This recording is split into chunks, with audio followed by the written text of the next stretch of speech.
Hi everyone, welcome to Aussie Talks Wrestling, where today I'm going to be discussing everything that happened at the 2026 WWE Elimination Chamber PLE. If you are familiar with my channel, you know that I already have a weekly series called This Week in WWE What Mattered, where I discuss all of the major things that happened in WWE the previous week, where I generally cover SmackDown and Raw. However, I've decided now that I'm going to do dedicated videos for every main roster PLE, just so that my weekly videos don't get bloated and we really get to focus on and analyse the PLE as a whole. As is pretty standard with gimmick PLEs like Elimination Chamber, Money in the Bank and the Royal Rumble, this show was bookended by the Elimination Chamber matches, with the women's match starting and Kiana James and Tiffany Stratton starting the match. Early doors we saw Stratton do an acrobatic somersault kind of flip towards Kiana James, who got out of the way, so Tiffany went the back of the head first right into a pod. Asuka was the first person to enter out of her pod, and she quickly targeted Tiffany Stratton by bashing her head off Alexa Bliss's pod. Alexa Bliss entered fourth and hit a lovely DDT on Asuka, and then Rhea Ripley entered fifth, and at this point there were still no eliminations in this match. We then saw a couple of lovely spots, the first of which saw Rhea Ripley hurl Tiffany Stratton into Asuka via a razor's edge. And the next was Alexa Bliss hitting Twisted Bliss off the top of a pod and taking out the entire field of the match, apart from Raquel Rodriguez, who was still in her pod at this point. Alexa Bliss was the first superstar eliminated, as she had Kiana James set up for the Sister Abigail DDT, but Asuka sprayed her in the face with the mist, which allowed Kiana to roll her up and get the pin. Raquel Rodriguez then entered the match, but she was quickly targeted by the remaining four competitors, smartly teaming up to take out the larger woman. However, this didn't last long, as Raquel Rodriguez looked very strong in this match.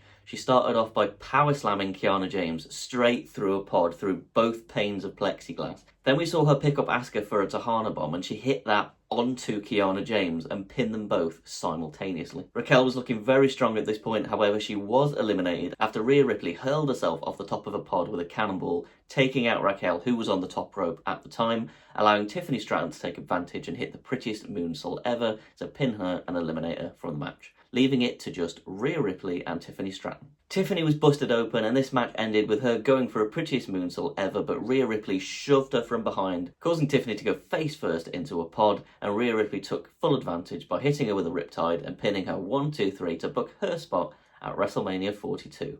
Where she will face Jade Cargill for the WWE Women's Championship. I think this was a decent match. There was nothing specifically to ride home about. At times it felt like it went a little bit fast, but I do think this was the right decision. I think the only realistic winners of this match were the final two, Tiffany and Rhea, and I don't really have any interest in seeing the Tiffany Stratton and Jade Cargill rematch at WrestleMania. We've been there and done that, and Rhea versus Jade is objectively the bigger match. We've got two jacked women there, one of which is world champion for the first time and is yet to be truly tested, the other of which is now a bona fide megastar who everybody loves, is well decorated, had plenty of title matches at WrestleMania. So I think Rhea versus Jade is definitely the best direction to go in here. Next we saw Becky Lynch defending the Women's Intercontinental Championship against AJ Lee, where the story of this match quickly became Becky taking full control and methodically beating down AJ, who had not had a championship singles match in 11 years.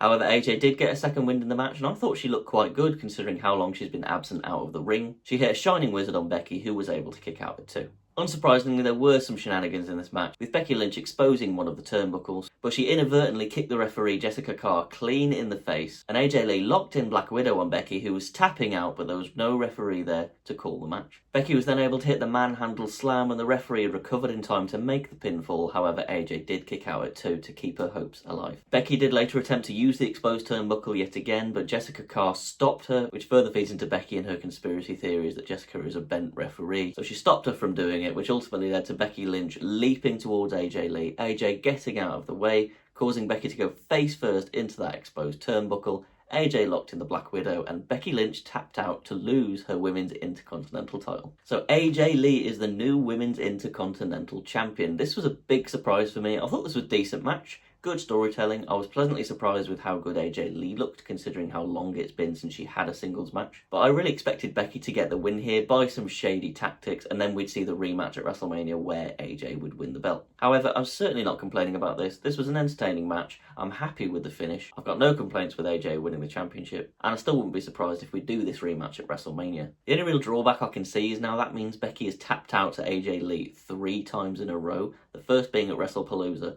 then at Survivor Series, and now Elimination Chamber. And Becky's an absolute megastar, and she's a made person, right? So it's not going to tarnish her legacy. I'm just surprised that WWE was so willing to have her tap out 3 times in a row to the same person. But either way, we've got a new champion, and a big name as well, to continue to elevate the Women's Intercontinental Championship, which has had a really strong lineage since its introduction, which is something that you can definitely not say about the Women's United States Championship. Next up, we saw Finn Balor challenge CM Punk for the World Heavyweight Championship in Punk's hometown of Chicago, Illinois, where Punk had a fantastic special entrance where I believe he was announced by somebody that used to announce the Chicago Bulls and Michael Jordan back in the NBA. I got that context from the commentary team. I don't watch any American sports. I'm really not that familiar with NBA.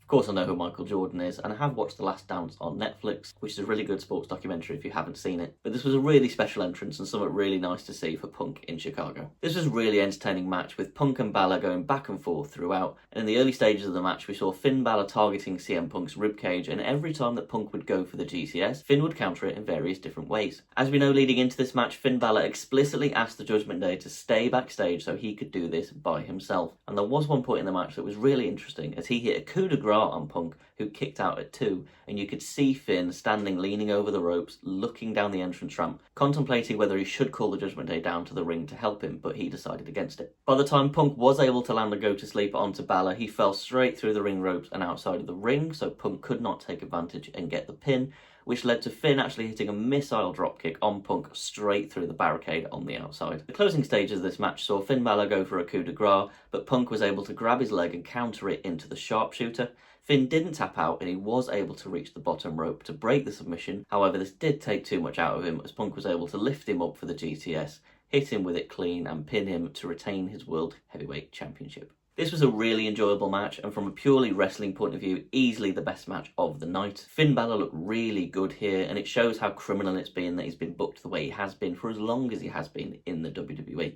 This guy can still go and can definitely be a future world champion. And he's finally being allowed to showcase that again for what feels like the first time in many, many years. And I was pleasantly surprised that there was no shenanigans here. I was half expecting the Judgment Day to get involved and cost Balor the title, whether that was by accident or whether they were going to do it clearly on purpose and fully kick Balor out of the Judgment Day. But I'm really glad that that didn't happen here. We just saw an old school, really good match between two great wrestlers, and Punk just about coming out on top. Which is of course the right decision because it's going to lead to the WrestleMania 42 main event of CM Punk defending his World Heavyweight title against the Tribal Chief Roman Reigns. We also saw Finn Balor turn Punk around in frustration, and after a long stare down, they did shake hands and show mutual respect to one another, with Finn leaving the ring with his head held high. So I do think the Judgment Day now are going to react to this by saying that Finn should have let them help him win the title. Finn's going to be even more frustrated because he's made it very clear that he needs to do this by himself, and I can see Finn being kicked out of the Judgment Day before WrestleMania. Before the main event of the night, we got to find out what was inside this mystery crate. So we saw Nick Aldis and Adam Pearce bring the crate to the entrance ramp and waste no time cracking it open. As the door fell off the crate, we could see a wooden coffin in there and some smoke started to billow out of the crate, and out came a bunch of women dressed in full black with capes, dancing, which was really bizarre, shortly followed by none other than Danhausen, who was making his WWE debut. But I have to say, this went down like an absolute lead balloon. The crowd in the arena was booing. Me as a viewer was quite confused and was thinking, what on earth was that? Because I'll be honest, I don't watch wrestling outside of WWE. I have heard of Danhausen, I've seen a couple of pictures of him before, so when he did appear I was able to figure out who it was. But I don't really know anything about him and his character or anything like that, and I just thought this was a really, really bizarre spot. I did a little bit of research and I understand that he's a comedy gimmick and he's meant to be really eccentric and strange, but that's why I found it so weird that they decided to make him debut just before the main event of the night on the last PLE stop before WrestleMania. Now, I didn't expect anything crazy to be in this crate. I know there was some speculation that it was going to be a returning Chris Jericho or something like that. I wasn't expecting it to be something of that level, but I did expect it to be more important than just a comedy character debuting on the main roster. I don't understand why this was hyped up on Raw and SmackDown for multiple weeks, with it clearly leading to the Elimination Chamber, because that gets people's expectations up, right? That's what WWE have done there. They've made it seem like something big and important is going to happen at the Elimination Chamber, and everyone puts 2 and 2 together and thinks, right, this is the last PLE stop before the biggest show of the year, WrestleMania. Whatever is in this crate must have WrestleMania ramifications. But it just ended up being some skinny dude with face paint dressed like a vampire coming out of a box. So you can understand when I put it into that context how underwhelming it felt.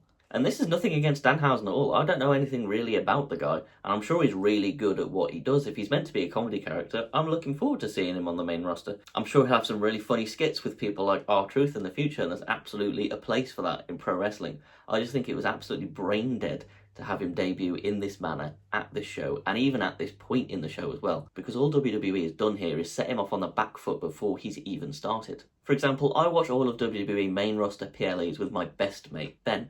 He didn't watch wrestling growing up, he'd never watched pro wrestling until he watched night 1 of WrestleMania 37 with me a few years ago, and since then we've watched every main roster PLE together, apart from the odd one due to scheduling issues. He doesn't watch the weekly product, he knows what's going on through Twitter and through conversations with me, so he knows the major storylines and plot points, and does watch all the PLEs with me. And he was completely baffled. He was like, who the hell is this guy? Why is he on my TV? Why have they decided to debut him now? And for me, that's an interesting window into the minds of the more casual fan. I'm not saying everybody feels this way, but I really do think it was a poor decision, and I've got no idea who thought this was a good idea. And the impact this had on the rest of the show was the only match left was the men's Elimination Chamber match, so for me, I was already feeling a bit confused and let down by this reveal, so I needed to be wowed by this match, where I was fully expecting Cody Rhodes to go on and win. And it was the American Nightmare and Javon Evans who started the match, with Trick Williams being the first person to come out of his pod. Evans went for an OG cutter, but he was caught by Trick Williams, and then we saw a series of really sharp chops between Cody, Trick, and Javon.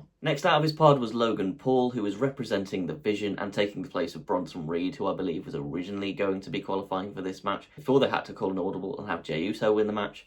And there was Paul Heyman and Austin Theory on the outside of the chamber cheering him on. But instantly, the other three competitors in the match all targeted Logan Paul, beating him down and throwing him through one of the pods. Next out of his pod was the megastar LA Knight, and we saw a nice spot a bit later on into the match when he and Javon Evans absolutely launched Logan Paul off the top of a pod right onto Cody Rhodes and Trick Williams, who were in the ring. Then the final entrant into the match was the Viper, Randy Orton, who was looking to secure a championship match so he can become a 15-time world champion, where he initially made light work of Logan Paul and Trick Williams, hitting them both with his signature draping DDT. Now, Javon Evans at this point had been lying on top of the pod for quite a while, as LA Knight had hit him with a BFT previously, but as he started to stir, he realised that Trick Williams was just laying there in the ring, and he leapt off the pod and hit a really impressive frog splash straight onto Trick Williams. However, Logan Paul took full advantage, grabbed Javon straight away and hit him with a pulverizer to pin him and eliminate him from the match. Logan Paul then hit a low blow on LA Knight, which is completely legal in the Elimination Chamber. He rolled him up and then pinned him, which means that Paul had both of the first two eliminations of the match so far. We then saw Cody hit a clean crossroads on Trick Williams and seemingly about to go for the pin, but Logan Paul grabbed Cody, threw him shoulder first into the ring post and stole the pin and the glory for himself,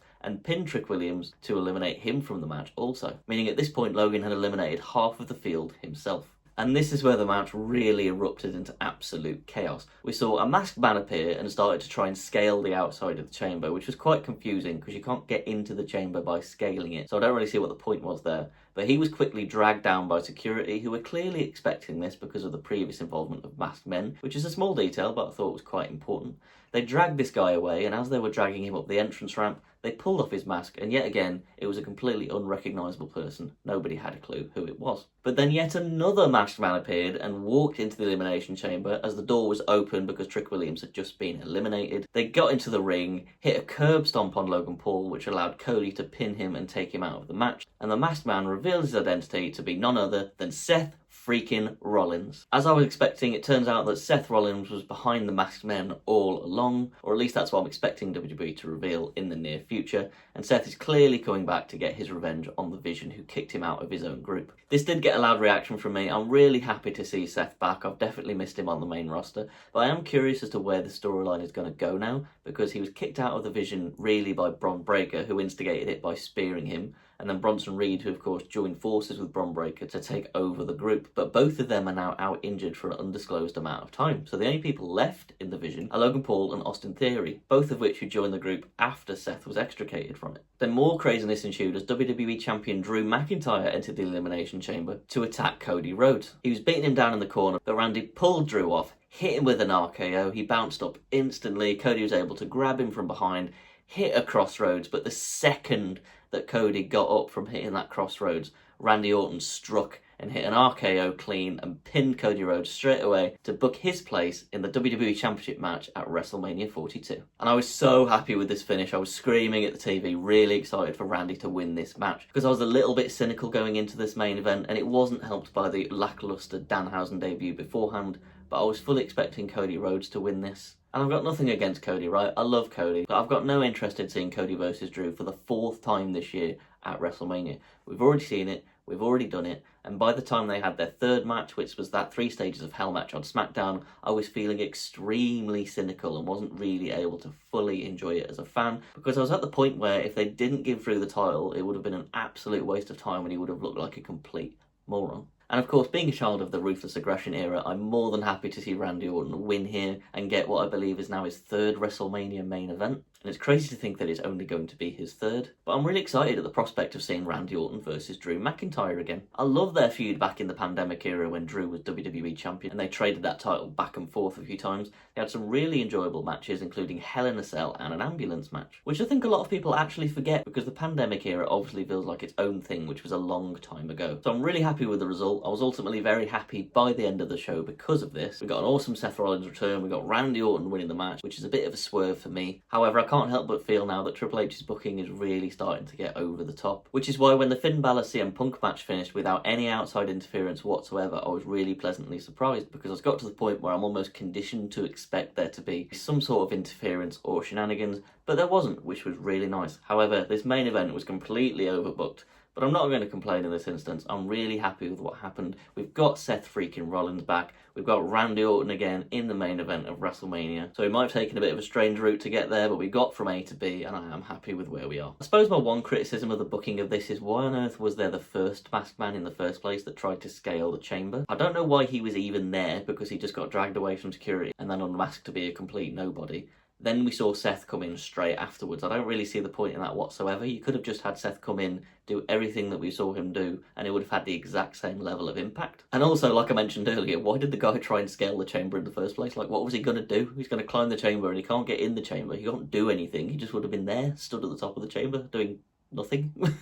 So that was a bit nonsensical, but as I say, overall, I did enjoy the show, and I am happy with where we are going leading into WrestleMania. It has made me more excited for WrestleMania, as it felt like the build so far has been quite lackluster. So there we have it. That was everything that happened at the WWE Elimination Chamber PLE in 2026. Please let me know your thoughts below. What did you think about the show? Did you enjoy it? Are you happy with the results? Or do you think WWE should have gone in a different direction? Do you think I'm being too harsh on the Danhausen debut? Or maybe you're more familiar with him. You saw him on the Indies, you saw him on AEW, and maybe you're really excited to see him join WWE. Whatever your thoughts and opinions are, whether they're praise, criticism, or anything in between, please do let me know below. Let's open up the conversation and see how people are feeling going into WrestleMania.